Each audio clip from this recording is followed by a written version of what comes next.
How you doing? Wagwan popcorn.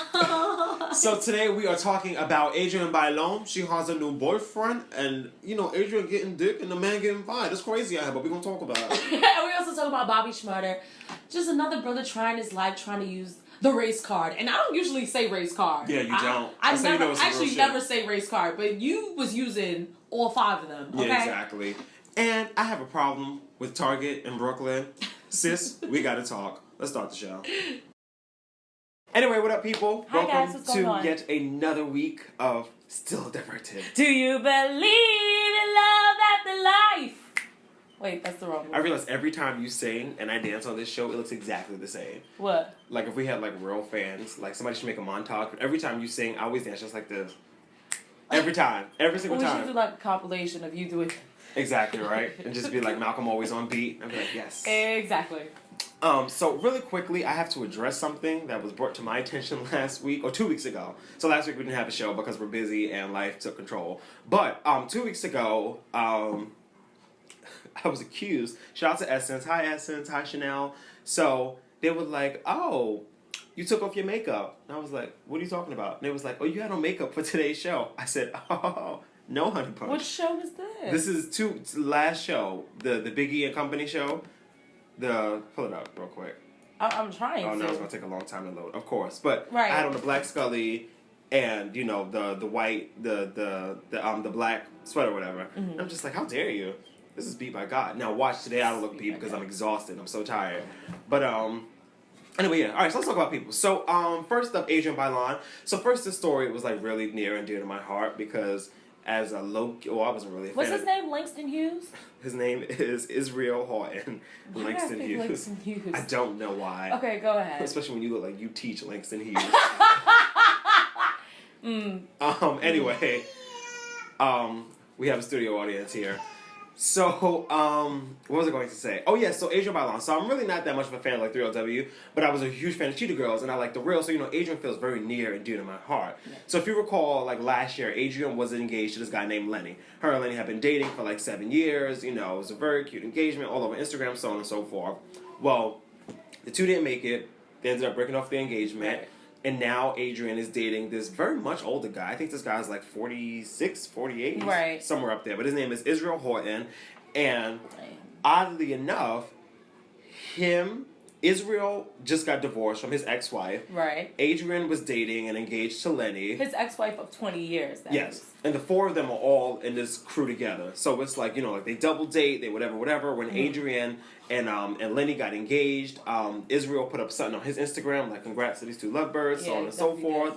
Did. And now, fast forward, a year later, and they're fucking. I'm like, how does this happen? It looks shady. Looks very shady. It looks shady, but wasn't it February? Is it February of 2016 or February of 2015 that they got the divorce?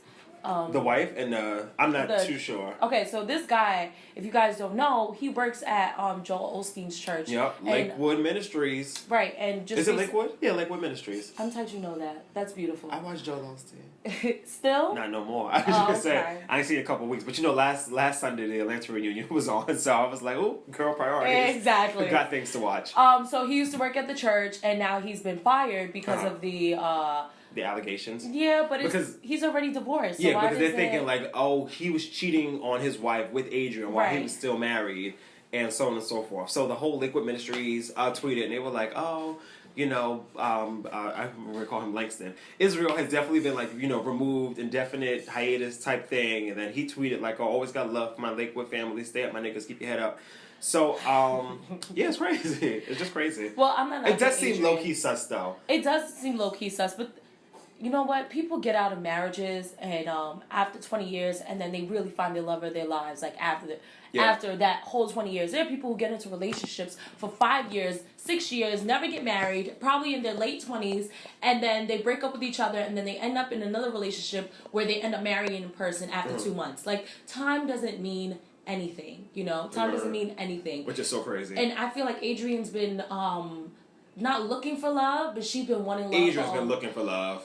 You think so? Adrienne is a love. I think she's been wanting love for a long time. She does give me the very hopeless romantic kind of, like, she loves love, which I appreciate. And when that engagement broke off with her and her fiance, I was like, damn, like, because she was talking about getting married on the she was real invested in it, and then it was just like, oops, girl, whoopsie. You know, but she didn't show us signs of embarrassment. She didn't. She took it like a champ. Right, and she was like, "This is my reality. Yeah, so be it." Yeah. But I don't see anything wrong with her moving on with this guy and vice versa. It's just low key sus because as the other person, as the Lenny, as the ex-wife, I'd be looking like, well, how long shit really been popping off? Like, now all of a sudden y'all so cool, y'all on vacation together. Right. Never mind. That's true. I won't say that. What you gonna say? I won't say it. Yes. I'm trying to get saved. No, it wasn't a nice Not thing. by Joe. Jesus. But yeah, so that's just, I don't know. Anyway, that's weird. I don't know. Real quick though, and I was definitely thinking about this the other day, and I was gonna make a snap about it, but I don't really care about Snapchat all like that anymore. 2 points for the Sirens in Brooklyn. We'll wait.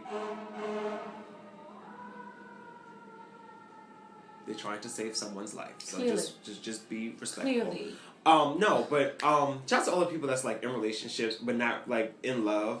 Like, I'm like, there's so many people out here that are like just dating to like that they love, but they don't love the person they're in love with, quote unquote. I'm just like, it's so sad. They're not in love with the person that they love. I'm just like, you just love being in a relationship, which I guess is fine, but not for my world. But I'm just like, anyway, I don't have time to talk about you girls right now. No, I love being in relationships. I think relationships are so beautiful, especially when they're nice, long term. I mean, when they mess up, whatever. Yeah. But when it's working, it's good. Right, and I think it's a learning experience. I think everybody should go through like relationships. Everybody should date. Yeah. I think dating is really important. Professor for my women's role class, my professor asked, do you think that women should wait until they get married to have sex, and vice versa for men too? And it's just like, when you were like 15, it's like, yeah, let's wait to get married. But then when you get older, 15? I'm sorry. I'm sorry. Go ahead. Yes. At 15, we were like, yes, let's wait until we get married. Right. Exactly. Sure. Typically, yeah. Most 15-year-olds, should be blah blah blah. But when you get older, you think about it, you're like, wait until marriage. Yeah. Until marriage, like, that means you haven't experienced anything. And you might be an Adrienne. Like, it might take you forever to get married. It's just like, who would, like, imagine if he was, I'm not going to say imagine, but imagine if he was still a virgin at, like, 36. Mm-hmm. I don't think Adrienne's 36 yet, but we have 36-year-old virgins watching the show. Okay. Thank you. Well, more power to you, because you can't be my ass. But you don't know what you had if you never had it. Like, you don't know what you're missing if you never had it before. So you can't be like, I would love some wings if you never had chicken before. So, get your heart broken. Just don't kill yourself. Exactly, right? All right, so moving on. So, Bobby Shmurda. So, Bobby Shmurda is in the clanker. And, Barbie. it is so funny that the whole OJ thing is happening now. Because, I'm sorry, I see a little piece of dust on the camera. And I'm wondering if it's going to come out on the video. Let me go check. Okay. So, you go. I'll keep talking. So, Bobby Shmurda, do you see it? Do you see a speck? I see some dust right here. I think we're good then. Okay, all right. Don't be worried about it. Now you're going to have a big old fingerprint on it. No, it's great. It's great. You just moved it. It's fine, whatever. So anyway, Bobby Shmurda. So Bobby Shmurda was, he's in jail right now. As you know, the whole, trafficking, drugs, and gun possession, all other crap, whatever. So his lawyer released a statement the other day saying how it's very unfair how Bobby's being treated, and the reason that, because technically the police had no real evidence of this. Like, they had no real evidence of him doing these things, but because he low-key, like, confirmed it in his songs, and because he's a part of the whole GS9 crew, I guess he took the biggest rap because he's the most popular one. Right. So they're like, there's no real case here. Like, they don't really know if Bobby did this or not. So Bobby had the nerve to come up, and in this time of turmoil and struggle in my terrible white America, just taking advantage. Gonna come on and say, the only reason they treated me like this is because I'm black. No, motherfucker, the reason they treat you like this is because you are a criminal. Because you've been catching bodies since the 5th grade. Like, it has nothing to do with you being black. It has everything to do with you breaking the law and should be going to jail. If anything, I thought that it was because he was, like, really popular, and that's why they got him down, which was the reason. The quote-unquote hip-hop cops? Yeah, the hip-hop cops. Because anything else, they would have Sorry, more sirens. They're looking for Bobby. Bobby, they're looking for you. Exactly. I'm just saying, like, he would. I don't think he would have ever gotten caught if it wasn't for his music and his popularity in hip-hop. Baby, it has nothing to do with you being black. I mean, I've listened. I mean, you know, systematically, what you've grown up into, my brother, is probably not your fault. But in this case, it's all your fault. You are a criminal. Goodbye. You are the weakest criminal. And I'm just like, and then with the whole OJ thing happening now, because I was watching TMZ and they were talking about it, and Harvey was like, because you know, if you're not, Harvey from TMZ is a lawyer, so sometimes he has a different perspective on these kind of things, and he was like, Bobby's case actually might get thrown out on the merit of that, just because, especially now with the OJ case, like replaying on TV, like that whole OJ Simpson show, it's just like, I didn't think so either, but it was just like, you know, because this is so top of mind for people. And because there are so many, you know, like casualties and problems going on with black people in this country, that might be his winning way out. I was that like, cannot. Not if it's up to me. Not, and not I don't even think black people. I don't even think Black Lives Matter. Like the movement, the actual movement as a whole would allow that to happen. Like take his ass. When there's so many other issues going on for people that are actually going through attacks and violence because they are black, and it's just like. You think they're gonna try to take? No, baby. You tried your whole entire life. And speaking of black, I have a problem. So, last week, what happened? I was in my local Target. Shout out to the Target, Atlantic Avenue, Brooklyn. Actually, that was the second Target we had in Brooklyn. The first Target was at Gateway. But you know, the most poppin'est Target. If you from Brooklyn, you only going to this Target, the Junction, or that, because nobody goes to Gateway because that shit too far. But way too far. Way too far. So I was in Target last week, and there's a Super Boss cover of, I think it's Ebony, that's coming out next month, but I thought it was this month's edition, but it has Jasmine Sullivan, Chrisette Michele, a couple of other girls, but it's like the full body issue, and if you know, I love Jasmine Sullivan, so I was like, have to get this magazine, gonna go hunt for it. So I go into Target, and I'm looking through the racks. First of all, they moved the magazines in Target. I was so lost. I was like, you gotta let people know when you move shit around. Because I was definitely like, okay, this is definitely Easter candy, and this is where the magazines are supposed to be. But, no, so I went. I couldn't find a single Essence, a single Ebony magazine. I saw all the Peoples, all the Life and Styles, all the White Girl Daily magazines, and I could find not one black magazine. I was just like, is this how it goes, Target? Like, we get the mahogany section for black cards and we lose black magazines? Like, I don't understand. Like, I appreciate that there's a whole aisle dedicated to, you know, natural hair movement, but we still would like our staples in the black community, like Essence and Ebony. So, whatever the Target at Atlantic is thinking, you're thinking wrong, because when that magazine comes out, I'm going to get it. Not from you, because apparently you don't carry black magazines anymore, but I'm going to get it. So, I don't know what the problem is. Oh, baby. And it's the clientele. Like, I get it. White people are moving into downtown Brooklyn. But keep my black shit where my black shit has been at for all of my life. Don't be fucking up the game in the fifth quarter. Because no, it's crazy. No, I'm confused. Gentrification is getting so real. Literally, at my bodega.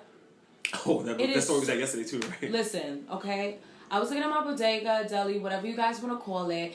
And, you know, I'm passing by, and I see this lady just stopping and taking a picture of it. As if it's, like, some sort of, like, beautiful scenery that she's seeing, and now she wants to, like, colonize and, like, take it over. Like, you know what I mean? Like, I will make this into a Starbucks.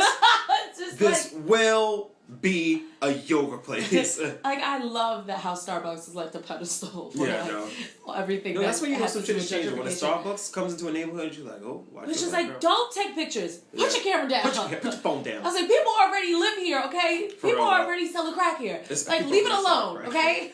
Really quickly, and then we can run out the door because we've talked our time. So yesterday I was out, and you know, when you walk through the streets, people be like, oh, got them Lucy's, got them Newports, you know, whatever. I walked past this guy yesterday. He didn't say, I got these Newports. He didn't say, I got this sour, I got this loud. He gonna say, yo, I got that cocaine. Hold the fuck up. Hold up. We are not at this point in society where cocaine is the recreational drug. Just being right. Like, he had to be a cop. Like, there's no way that he was like, he looked like he could do. He looked like a cocaine, like, let me get a gram. Like, what is... Have you ever had somebody try to sell you weed on 42nd, like Times Square? No, only Newports. No, there was somebody... Oh, sometimes. A couple times. Last night, there was somebody just straight up like, yo, I got that sour. And I'm just like, is this real? Yeah. Like, do you not see that big old cop pole right next to you? Cop pole. You know, little poles with the, like, looking... Yeah. Yeah. It's just too much. I'm just like, it's cocaine. Just, brother, are you serious? Yeah. I think cocaine, that's a lot. That's a stretch. Okay, I got this heroin. Exactly. What's up? Let's do it. Ready? Pulls out needles. Ready, set, anybody? go. Right? Like, heroin for anybody? Like, I'm not sharing with her. She got the AIDS. Shit. And there we go. And on that note, thanks for watching. Make sure you hit us up on all social media. You can follow Kenya at DJ Madam K on Twitter and Instagram. I'm at _ Malcolm. If you know how to spell Malcolm, Google Malcolm X and figure it out. Alright, motherfuckers. I think that's it. Alright, guys, take care. Have a great weekend. And if you celebrate Easter, happy Easter. If you don't celebrate Easter, cussing on Good Friday. Lord forgive me. He knows my heart. Are you gonna eat meat today? Because I know some people are just like, I'm not gonna eat meat. We already had a McGriddle this morning, so there goes that. There you go. Alright, guys, take care. Bye.